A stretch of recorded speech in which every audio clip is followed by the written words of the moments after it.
and then we'll talk about building a brand and how what considerations you can make. This is City Business Digest. It's 29 minutes past 2. My guest is Don Smith. He is the director of MindStyle, a UK-based company that focuses on effective communication. We're trying to find out how you can create an environment for effective business communication. And he's sharing some rather new ideas with me. If you have a comment, text 1507 Ariba. History is a narrative of events of the past, a story. News is information about recent events or happenings. Eyewitness News is a live presentation of the issues behind the news and the voices beneath the stories. For the day's activities, from politics to religion, business to sports, tune in to City Eyewitness News, 5:30 p.m. Monday to Friday. Eyewitness News, asking the right questions for people who care about the news behind the news.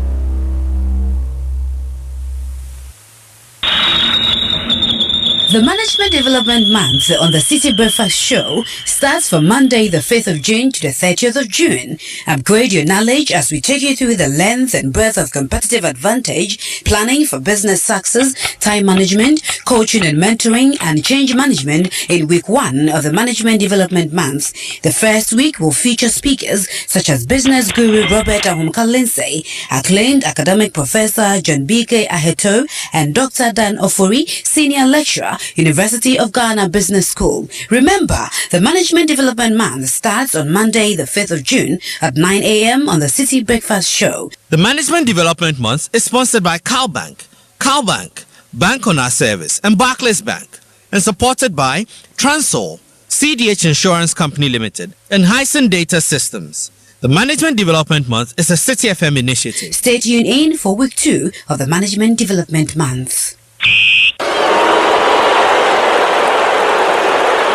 The stage has been set. The battle lines have been drawn. Germany is the destination. City 97.3 FM brings you closer to Germany 2006, where 32 soccer nations will battle for supremacy. We will link you to all 12 host cities, revealing all the news behind the news.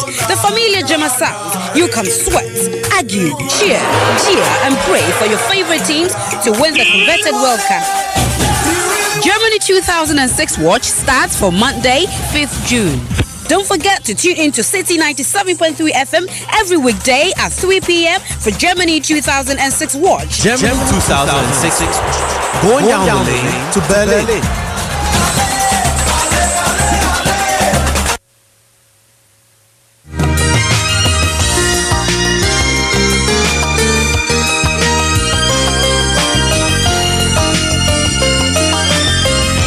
Welcome back to the City Business Digest. Today is 5th June 2006. My name is Bernard Avle. My guest is the director of MindStyle, a UK-based company that focuses on effective communication. His name is Don Smith, and we're talking about creating an effective or an environment for effective business communication.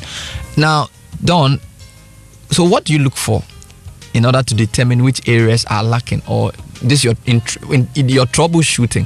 What are the typical questions you ask yourself, assuming you deal in the provision of a particular service? Maybe let's restrict it to mobile phones still. I mean, that's easy to relate with. In troubleshooting or in trying to come up with questions for or problems that people, your consumers, are likely to face, and what kind of questions do you ask yourself or ask your consumers? Well, there's three areas what we're looking for when you're talking to a customer. Really, what did they think they were going to get? What did they get? And now that they have the product, what would they have liked to have had? Does that make sense? So, what did they think they would get? Yeah. What did they get? And then what would they have liked now that they've gotten what they got? Yeah, because that's what normally happens in a solution. You see, let's stay with mobile phones here. You see the mobile phone, you like the look of it, you think it's going to do this and that, so you buy it because you like it and things you've heard. But mobile phones are so complicated. I'm sure very few of us use all the functions on our mobile phones. Yeah. But then you get it and you think, okay, that's brilliant, fantastic. It does more than I want. I love it. Or I was expecting it to do this, I expected to do that, and a little bit of disappointment. So as a company, we want to get all three of those issues There's ways you can do that. You can have focus groups, marketing surveys, and these will include your own staff, the production team, as well as the buyers out there, and also your wholesale buyer as well. So getting that information in all the time, and that has to be built as part of the process. Certainly I know that Nokia, when they're in their production process, they build in that feedback as part of it. It's not an add-on, it's part of how they produce the next cycle of products. But so how often do you do this? You said that Nokia is inbuilt, this feedback system. But for many, especially people who sell products, I sell soap, I sell shoes. I mean, apart from filling forms, there isn't really a way of getting feedback. How often should you seek feedback from your consumer? So as we started with MindStyle, it's about complaints. You've really got to focus on the complaints. Don't be afraid of complaints. I would say, if nothing else from this segment, companies should really love complaints. Really treat complaints as the lifeblood of the organization. Because even if it's soap, and you sell 20,000 units of soap, and one unit somebody complains about the soap, you'll find there may be something in your production cycle that's impacting you that you wouldn't have found out if that person didn't complain.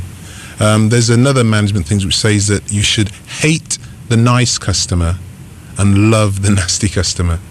Why? Because a nice customer, so you get service, they're not going to come back.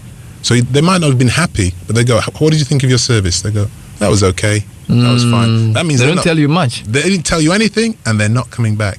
The person who makes a complaint is probably committed to your brand. Is probably committed to your brand and is going to come back. Wow. But he's not going to come back that many times if you don't fix the complaint. Does that make sense? It does, definitely. Now, I noticed that in this country, people outsource or they go to an agency to come up with a communication strategy, especially assuming I'm a non-banking financial institution and then I want to become a bank. I would go typically to somebody like you and ask you to draft for me an elaborate market communication strategy. How does Bernard Avle non-bank become Bernard Avle Bank? Okay, and then you would give to me all the ingredients that I need, what I need to say about myself. What do you think about that method of doing things? Because I get the impression that it needs to start from within. Absolutely. If you outsource, you're going to get vanilla flavor. Does that make sense? So the outsourcing is going to give you the out-of-the-box solution, unless you're paying for real top brand creative. So, and that's not a bad thing, because if you're going to a new area that you've not been in before, you can pull in the experts, the consultants, and they will give you solution A, B, or C. Which one do you like, sir? And you pick B and you run off with it. If you do that, there's going to be another million Bs out there, and you're going to be just like everybody else. If they're going to start talking about things like passion and commitment to a market and the things that differentiate, you either need to bring those to the consultants, say we like things bright, big, bold, that's what we're about, that's our image, that's our brand flavor. Can you make sure you mix that into this vanilla flavored product? Or you can take their product as it is and then adjust and adapt that. But I would suggest any company that takes something off the shelf provided by a consultant and has no personal input into that, no uniqueness, once again they're going to disappear in the marketplace. So it's always better that you are the driver of your own project. Absolutely. Maybe not the driver, but certainly the USP. There's a term called the unique selling point. Yeah. Anyway, why don't you believe in the USP? Because a USP is that's what differentiates you. It's a push.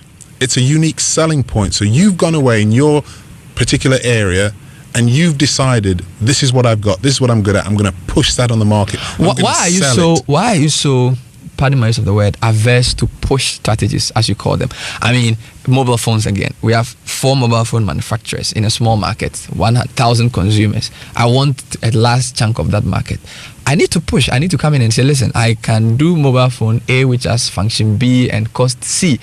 What's wrong with using a push approach in selling your service or your product?